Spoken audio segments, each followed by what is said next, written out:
حبيبنا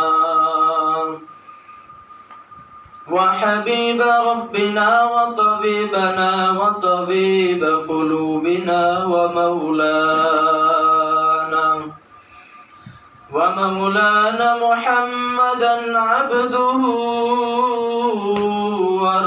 ورسوله صلى الله تبارك وتعالى في كلامه المجيد والفرقانه الحميد ويل لكل همزة لمزة الذي جمع مالا وعددا صدق الله مولانا العظيم وصدق رسوله النبي الكريم ونحن على ذلك لمن الشاهدين والشاكرين والحمد لله رب العالمين سبحانك لا علم لنا إلا ما علمتنا إنك أنت العليم الحكيم رب اشرح لي صدري ويسر لي أمري واحلل عقدة من لساني يفقهوا قولي यही हम सब मुसाफिर हैं यही हम सब मुसाफिर हैं कब्र आखिर ठिकाना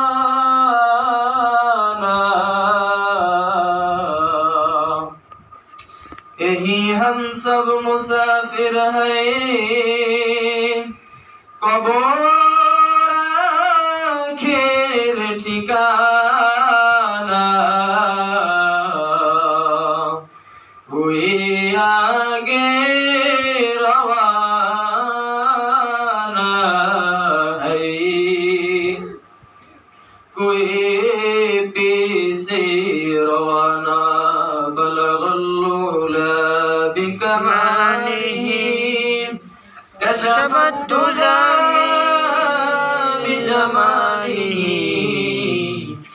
حسنة جميع الصالحين صلوا عليه وعليه لا إله إلا الله لا إله إلا الله لا إله إلا الله لا إله إلا الله لا إله إلا الله لا إله إلا الله لا إله إلا الله لا إله إلا الله لا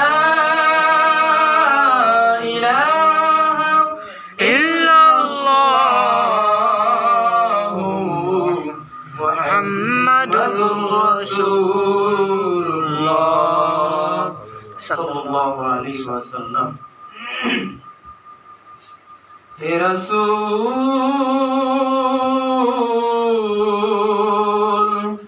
हे रसूल हे रसूल हे रसूल हे रसूल तुम्हार नामे কবিতা বানায় তোমার শানে ভরে পাখি গান গায় তোমার নামে কবিতা বানায় তোমার প্রেমে ভোরে পাখি গান গায়।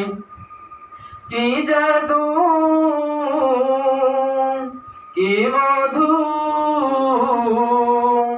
কি জাদু কি মধু, সবাই তো হয়েছে ব্যাকুল। হে রাসূল হে রাসূল হে রাসূল হে রাসূল, এসে ধরায় তুমি জেলেছো আলো, দূর করেছো শত আধার কালো। এসে ধরায় তুমি জেলেছো আলো, দূর করেছো শত আধার কালো। কি রবি কি শশী কি রবি কি শশী, সবাই তো হয়েছে ব্যাকুল। হে রাসূল হে রাসূল হে রাসূল হে রাসূল। আলহামদুলিল্লাহ, মহান রব্বে কারিম আল্লাহ তাআলার দরবারে লাখো কোটি শুকরিয়া, যে মহান রব্বুল আলামিন আল্লাহ তাআলা এই ফিতনা ফাসাদ এর জামানায় আমাদের দুনিয়াবী সমস্ত কাজ থেকে ফারেক করে আল্লাহ তাআলা তার গোলামি করার জন্য কবুল করেছেন। আল্লাহ তাআলা তার ঘর মসজিদ পর্যন্ত গরিবের হজের দিনে জুমার নামাজ আদায়ের জন্য আমাদেরকে কবুল করছেন। এই জন্য আমরা আগে আগে আসতে পারছি, ঠিক না? তো এই জন্য আল্লাহ তাআলা যেহেতু আমাদেরকে পছন্দ করছেন, তাই আমরা আগে আগে আসতে পারছি। তো আল্লাহ তাআলা আমাদের আগে আগে মসজিদে পৌঁছায়া দিয়েছেন। এই জন্য মহান রব্বে কারিম আল্লাহ তাআলার দরবারে আমরা সবাই মুমিনের আওয়াজে কণ্ঠকে উজাড় করে দিয়ে একই সঙ্গে সকলে পড়ছি আলহামদুলিল্লাহ আলহামদুলিল্লাহ। সম্মানিত উপস্থিতি, এই বাংলার জমিনের মধ্যে এই বাংলাদেশটা 92% মুসলমানের দেশ, ঠিক না? 100 হইতে আর আছে কয় পার্সেন্ট? 8% বাকি আছে। তার মানে 8% বেধর্মী আর 92% মুসলমান। তো এই 92% মুসলমানের দেশে মুসলমানদের কলিজার টুকরা পয়গম্বর আরবি সাল্লাল্লাহু আলাইহি ওয়াসাল্লামকে গালিগালাজ করে বেধর্মীর বাচ্চারা, বেঈমান নাফরমানের বাচ্চারা আমার পয়গম্বরকে নিয়ে গালিগালাজ করে, খারাপ মন্তব্য করে। এই সপ্তাহের ভিতরে আমাদের কচুয়া থানার মধ্যে আন্দারমানিক এলাকায় এক বেধর্মী, নাম হইল উজ্জ্বল কুমার মধ্যপাধ্যায় নাম। ওই বেধর্মীর বাচ্চা আয়েশা রাদিয়াল্লাহু তাআলা আনহাকে নিয়ে আর পয়গম্বর আরবি সাল্লাল্লাহু আলাইহি ওয়াসাল্লামকে নিয়ে এমন বাজে মন্তব্য করছে। আমরা মুসলমান, আমরা দুনিয়ায় বাইচে থেকে কি লাভ বলেন? পয়গম্বরকে এই বাংলার জমিনে 92% মুসলমানের জমিনে যে এত খারাপ ভাষায় কথা বলে, আর আমরা মুসলমান কি করতে পারি বলেন? তার মানে আমাদের বাইচে থাকার কোন অধিকার আছে বলেন? কোন অধিকারই আমাদের বাইচে থাকার নাই। কারণ মুসলমানের কলিজার টুকরা যেই নবী কাল কিয়ামতের ময়দানে আমাদের এই নাফরমানদের ছাড়া কাল কিয়ামতের ময়দানে জান্নাতেও যাইতে চাইবেন না, এই নবীকে নিয়ে বেঈমানের বাচ্চারা কত খারাপ কথা বলে আর আমরা কিছুই বলি না। তো বাংলাদেশের আইন তো এমন হওয়া উচিত, বাংলাদেশের আইন এমন হওয়া উচিত যে ওই নাফরমানকে ধরে নিয়ে, শুধু ওই নাফরমান বলতেই না, পয়গম্বর আরবি সাল্লাল্লাহু আলাইহি ওয়াসাল্লামকে যেই নাস্তিকের বাচ্চাই খারাপ কথা বলবে, পয়গম্বরকে নিয়ে বাজে মন্তব্য করবে, ওই নাফরমানের বাচ্চাদেরকে ধইরা নিয়া ঢাকা বাইতুল মুকাররম কেন্দ্রীয় জামে মসজিদের সামনে নিয়া সমস্ত মিডিয়ার উপস্থিতিতে ওই নাফরমানদেরকে জবাই করে দুনিয়া থেকে বিদায় করা উচিত, ঠিক কিনা জোরে বলে? ঠিক। কেননা মুসলমানের কলিজার টুকরা একমাত্র পয়গম্বর আরবি সাল্লাল্লাহু আলাইহি ওয়াসাল্লাম। এই বাংলাদেশে কোন নাস্তিক মুরতাদের ঠাঁই হবে বলেন? এই বাংলাদেশে কোন নাস্তিক মুরতাদের ঠাঁই হবে না। এই বাংলাদেশটা মুসলমানের দেশ, মুসলমানের দেশ। এই দেশে তোমরা পয়গম্বর আরবি সাল্লাল্লাহু আলাইহি ওয়াসাল্লামকে খারাপ কথা বলে ছাড় পাওয়া যাবে, এইটাই এইরকমটা না। আল্লাহ তাআলা যেন আমাদেরকে ওই নাস্তিকের সঠিক বিচার আমরা যেন দেখতে পারি, সবাই বলেন আমিন। আমিন। আল্লাহ তাআলা ওই নাস্তিককে যেন ধ্বংস করে দেয়, বলেন আমিন। আমিন। এই জন্য শিল্পীরা বলে, ওলি আল্লাহর বাংলাদেশে নাস্তিকদের ঠাঁই হবে না, ফিরাউলিয়ার বাংলাদেশে মুরতাদের ঠাঁই হবে না, নবীজির দুশমনেরা পাবে না রেহাই পাবে না, ইসলামের দুশমনেরা পাবে না রেহাই পাবে না, ইসলামের দুশমনেরা পাবে না রেহাই পাবে না। এক ফোঁটা রক্ত দেহে থাকতে মুসলমান সইতে পারে না বিশ্ব নবীর অপমান। কি পারে? এক ফোঁটা রক্ত দেহে থাকতে মুসলমান সইতে পারে না মায়ার নবীর অপমান। আমাদের এই আন্দোলনকে থামানো না যাবে না, আমাদের এই আন্দোলনকে থামানো না যাবে না, ইসলামের দুশমনেরা পাবে না রেহাই পাবে না, নবীজির দুশমনেরা পাবে না রেহাই পাবে না। ওই নাস্তিকের বাচ্চারা মনে করে কি জানেন, ভারতের ইলমুদ্দিনের মতো মনে হয় নবীর আশিক বাংলাদেশের মধ্যে নাই, অথচ খুঁজলে ভারতের না বাংলাদেশের মধ্যে পয়গম্বর আরবির সাল্লাল্লাহু আলাইহি ওয়াসাল্লামের আশিকের অভাবই বাংলার জমিনেও নাই। এক ফোঁটা রক্ত যদি মানুষের শরীরে থাকে, মুসলমানের শরীরে, তো ওই মানুষটার জন্য আমার পয়গম্বরের জন্য অন্তর কাঁদবেই কাঁদবে। এমনকি ওই নাস্তিকরা যদি কেউ কাছে পাইতো, ওই নাস্তিকের বাচ্চারা দুনিয়া ছেড়ে জবাই করতে একটু বুক কাঁপতো না নবীর আশিকদের, ঠিক কিনা বলেন? ঠিক। নবীর যারা আশিক, খাঁটি যারা আশিক নবীর, তাদের একটু বুকও কাঁপতো না, দুনিয়া ছেড়ে ওই দুনিয়া থেকে ওই বেঈমানের বাচ্চারে একেবারে জবাই করে দুনিয়া থেকে বিদায় করে দিত। তো আল্লাহ তাআলা ওই নাস্তিকের বিচারটা যেন আল্লাহ তাআলা আমাদের দেখান, সকলে বলেন আমিন। আমিন। সম্মানিত হাজিরিন, আমরা তো গুনাহ করে ফেলাই, তাই না? গুনাহ কইরা ফেলাই, কিন্তু আল্লাহ তাআলা তো maaf করার জন্যই আছেন, কি ঠিক না? ঠিক। আল্লাহ তাআলা maaf করার জন্যই আছেন। শয়তান ইবলিস আল্লাহ পাক রব্বুল আলামিনকে বলছে, আল্লাহ তুমি তো আমাকে ইবলিস বানাইছো, আপত্তি নাই, কিন্তু তোমার কাছে আমি একটা জিনিস চাইবো। বলে কি চাবি? চা। আল্লাহ তুমি আমাকে যে মানে ইবলিস বানাইছো ঠিক আছে, আমি যেন আদম সন্তানের চতুর্দিক দিয়ে যেন ধোঁকা দিতে পারি। আল্লাহ কাছে তোরে চারদিক দিয়ে দিলাম, আল্লাহ কয় তোরে চারদিক দিয়ে দিলাম, উত্তর দক্ষিণ পূর্ব পশ্চিম তোরে চারদিক দিয়ে দিছি, আমার বান্দাগুলোর তুই চারদিক দিয়ে ধোঁকা দিস। কিন্তু আল্লাহ হাতে রাখছে দুই দিক। কোন দিক?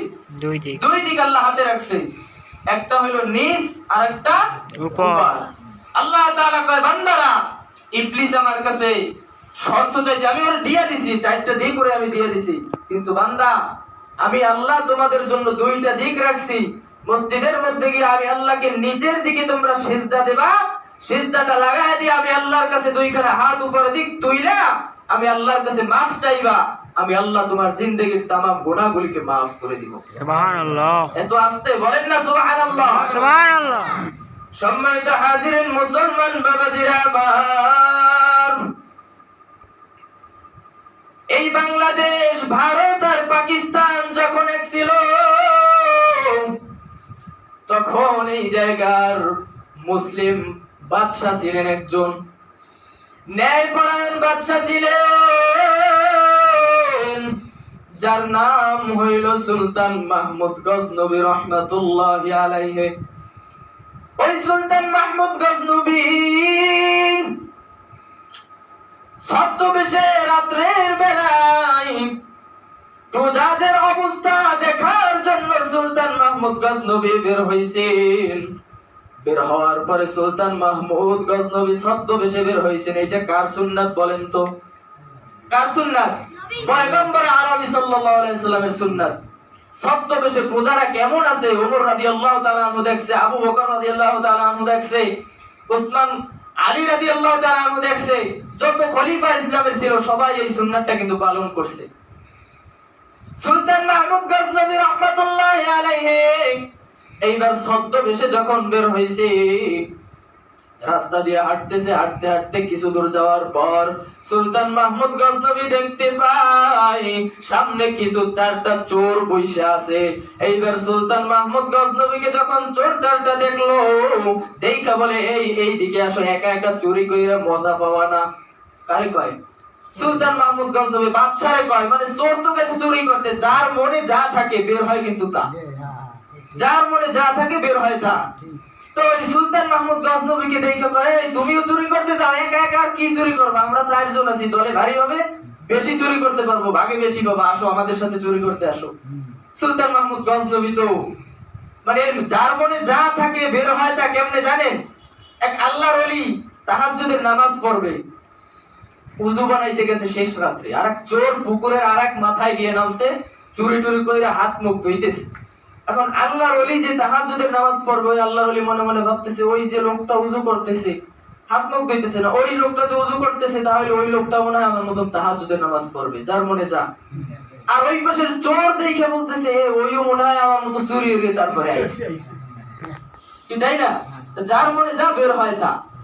সুলতান মাহমুদ গজনবী রাহমাতুল্লাহি আলাইহি ডাকছে চোর 4 জন, এইটা বলে, এই আসো আমরা একসাথে চুরি করবারে। কই তোমরা যে চুরি করবা, চুরি করার যোগ্যতা আছে তোমাদের? কি করে? সুলতান মাহমুদ গজনবী কইছে, বাদশা তোমরা যে চুরি করবা, চুরি করার মতো যোগ্যতা আছে তো? বলে যোগ্যতা আছে মানে আমাদের যে যোগ্যতা আছে তোমার কি আছে? কই কি যোগ্যতা আছে একটু বলো। 1 নাম্বার চোরাই ডাক দিয়ে কয়, আমার যোগ্যতা হইল চোখের মধ্যে। বলে কেমনে তোমার যোগ্যতা চোখের মধ্যে একটু জানাও। আমি রাত্রের অন্ধকারে যেই ব্যক্তিটারে দেখি, দিনের আলোতে আমি ওই ব্যক্তিটারে চিনা বাইর করতে পারি। বলে আচ্ছা 2 নাম্বার চোরা, তোমার কি যোগ্যতা আছে একটু বলো। এই শোনো, আমার যোগ্যতা হইল নাকের মধ্যে। বলে কেমনে তোমার নাকের মধ্যে যোগ্যতা, আমাকে শোনাও। বলে আমি নাক দিয়া গোডাউনের সামনে গিয়া বইলা দিতে পারবো যে গোডাউনের মধ্যে কি আছে। 2 নাম্বার জোড়ায় কয়, আমার যোগ্যতা হলো হাতের তালুর মধ্যে। বলে তোমার যোগ্যতা হাতের তালুর মধ্যে কিভাবে একটু বলো। আমি তালার সামনে গিয়া যদি হাতে একটা তালি লাগায় দেই, তালা নিমিষের মধ্যে খুলে যায়। 4 নাম্বার জোড়ায় কয়, আমার যোগ্যতা হইল কানের মধ্যে। বলে কেমনে তোমার যোগ্যতা কানের মধ্যে একটু জানাও। কয় কুকুর রাত্রির বেলায় চুরি করতে গেলে কুকুর ডাকে, ওই কুকুর কি বলতে চায় আমি আমার কান দিয়া তা শুনতে পারি এবং আমি বুঝতেও পারি। কুকুর কি বলতে চায় তা শুনি এবং বুঝতে পারি আমি। আচ্ছা তোমাদের তো সবার ভালো ভালো একটা যোগ্যতা আছে, ঠিক আছে, তাইলে তোমাদের সাথে চুরি করা যাবে, চলো। চোরা কয়জনে কয় যে তুমি তো ভালো চালাক মানুষ, আমাদের যোগ্যতার কথা শুনলা, তোমার কি যোগ্যতা আছে? এটা যোগ্যতা সমান না হলে ভাগ তো সমান হবে না। যোগ্যতা সমান না হলে ভাগ সমান হবে? ভাগ সমান হবে না। তো এইবার কয় যে সুলতান মাহমুদ গজনবী রাহমাতুল্লাহ চিন্তার মধ্যে পড়ে গেছে, যে যোগ্যতা তো বাইরে রেখে আসছে, সে এখন কি রাজা আছে, রাজা নাকি এখন তো তার চেনাও যায় না, আর পরিচয় দেওয়া যাবে না, যোগ্যতা তো রাজপ্রাসাদে। এইবার কত সময় ভাবনা চিন্তা করার পরে সুলতান মাহমুদ গজনবী কয়, আমার যোগ্যতা আমার দাড়ির মধ্যে। বলেন না সুবহানাল্লাহ। যোগ্যতা কিসের মধ্যে? যোগ্যতা হলো দাড়ির মধ্যে। বলে কেমনে তোমার যোগ্যতা দাড়ির মধ্যে? আমার এই দাড়ি দিয়া ফাঁসির আসামিরে, আমি যদি দাড়িটারে এই ডানে বামে লাড়া দিই, ফাঁসির আসামিও বেকসুর খালাস পেয়ে যায়। আর আমি যদি দাড়িটার উপর নিচে এইভাবে লাড়া দিই, তাহলে বেকসুর খালাস যেই আসামিটা, ওটাও ফাঁসির আসামি হয়ে যায়। আমাকে দরকারও তো তাই, কি আমাকে দরকারও তো তাই। এইটা হইলে তাহলে আমাদের আর কোনো চিন্তা থাকে না। দিনের বেলা চুরি করে তুমি খালি মাথাটা লাগাবো, আমরা ফাঁসির আসামিতে মুক্তি পেয়ে যাই। তাই এবার কয় আচ্ছা ঠিক আছে চলো, এমপি মন্ত্রী মিনিস্টার কমিশনার সবার বাড়ি চুরি করা শেষ, বাদ আছে কিনা? বাদশাহ। চলো আজকে বাদশার বাড়িতে চুরি করব। এখন সুলতান মাহমুদ গজনবী রাহমাতুল্লাহ আলাইহি বলতেছে যে আমি এলাকার মানুষ, আমি এই এলাকারই সন্তান, আমার বাদশার বাড়ি আমি চিনি, আমি আগে আগে আসি, তোমরা পরে পিছনে পিছনে আসো। কিন্তু বাদশাই তো সামনে যাইতেছে, এইবার বাদশাহ যখন রাজপ্রাসাদের মধ্যে ঢুকছে, কুকুর ঘেউ ঘেউ করা শুরু হয়েছে। এবার কানে যেইটা শোনে, কানের যেইটার যোগ্যতা, ওইটা কইছে এই দাঁড়াও, এই জায়গায় বিপদ আছে, মনে হচ্ছে কোনো ঘর মিলেছে। কয় কিসের ঘর মিল? কয় কুকুর করছে কি জানো? কয় কি কয়? এই বাড়ির লোকজন সাবধান, বাদশাহ তার মেহমান নিয়ে রাজপ্রাসাদের মধ্যে আসতেছে। কি কয়? কয় বাদশাহ তার মেহমান নিয়ে রাজপ্রাসাদের মধ্যে আসতেছে, তোমরা সবাই সাবধান। এবার কয় আম বকতে আইছিস কোন জায়গাতে? এই জায়গায় বাদশাহ আইছে কোন জায়গায়? বাদশাহ কই এই জায়গায়? এই জায়গায় তো আমরা এই কয়জনই, 5 চোরা আছি। চোরা কয়জন হইছে? 5 জন হইছে। তো আমরা এই 5 জন চোরা আছি, এই জায়গায় বাদশাহ এলো কোন জায়গা থেকে? এবার কয় না, বাদশাহ আছে এই জায়গায়। মানে হক কথা কইতে গেলে কিছু মানুষ আছে না, গায়ে লাগে না। হুজুররা যখন হক কথা কইতে যায়, রাজনীতির কথা হয়ে যায়। হুজুররা কোরআন হাদিস দিয়ে কথা কইতে গেলে হুজুরের উপর মানে নানান ধরনের নির্যাতন আসে। তো এরকম হক কথা গায়ে লাগে না গেছে, যাইয়া ঢুকছে, ঢুকে এখন সমস্ত সম্পত্তি সব কিছু চুরি করা শেষ। এইবার চোরারা মনে মনে ভাবতেছে কি, যে এই যে শাহী বিছানা এত কোনোদিন কিনতেও পারবো না, আইসি বাদশার এই জায়গায় বাদশাও নাই, তা আমরা একটু ঘুমাই যাই এই জায়গায়, আর শরীরেও ক্লান্ত, একটু ঘুমাই বিশ্রাম নিয়ে যাই, শেষ রাতে উঠে যাবো। যদি ধরা টরা খাই, দাড়িওয়ালা তো আছে, দাড়ি ডাইনি ভাবে লাড়া দেবে, বেকুসুর খালাস। এইবার সুলতান মাহমুদ গজনবী সহ মানে 4 চোরা ঘুমাইছে, কিন্তু ঘুমায় নাকি? ঘুমায় নাকি বলেন? বাদশাহ সুলতান মাহমুদ গজনবী ঘুমায় না। দুনিয়ার সমস্ত মানুষ ঘুমায় যায়, ঘুমায় নাকি বলেন? একমাত্র মহান রব্বে কারিম দয়ার মালিক আল্লাহ তাআলা ঘুমায় না। ওই বাদশাহ যদি ঘুমায় যায়, ঘর শুদ্ধ কিন্তু চুরি হয়ে যাবে। তো আল্লাহ যদি ঘুমায় যায়, দুনিয়াটা কিন্তু ভাঙ্গে চুরমার হয়ে যাবে। হযরত মূসা কালিমুল্লাহ আলাইহিস সালাতু ওয়াস সালাম বলে, আল্লাহ তুমি কি ঘুমাও না? তুমি কি একটু জিমানিও দাও না? কয় মূসা, তুমি এক গ্লাস পানি নাও, নিয়ে ওই গাছটার নিচে একটু বসো। বইছে এক গ্লাস পানি নিয়ে আল্লাহ ঘুমরে কইছে, ওরে ধর। ঘুম আইসা মানে মূসা আলাইহিস সালামের হালকা একটু ঝিমটি আসছে, গ্লাসের পানিটা পড়ে টাস করে গ্লাস ভেঙে গেছে। মূসা আলাইহিস সালাম লাফ দিয়ে উঠছে। আল্লাহ বুঝছি তুমি কেন ঘুমাও না। কয় মূসা, আমি যদি ঘুমাই, ওই যে শিশু বাচ্চা, ও না ডাকতে পারে মা, না ডাকতে পারে বাবা, না শরীরে ঘুমাইতে পারে, মায়ের রাত্রিবেলা হাতটা ওর মুখের উপরে পড়ছে, আমি আল্লাহ যদি ঘুমায়া যাই, ওই শিশু বাচ্চার হাতটা কে উঠাই দেবে? রাত 3টা বাজে, আমার বান্দার প্রসাবে ধরছে, আমি যদি ঘুমায় যাই, আমার বান্দারে কে জাগায় দিবে?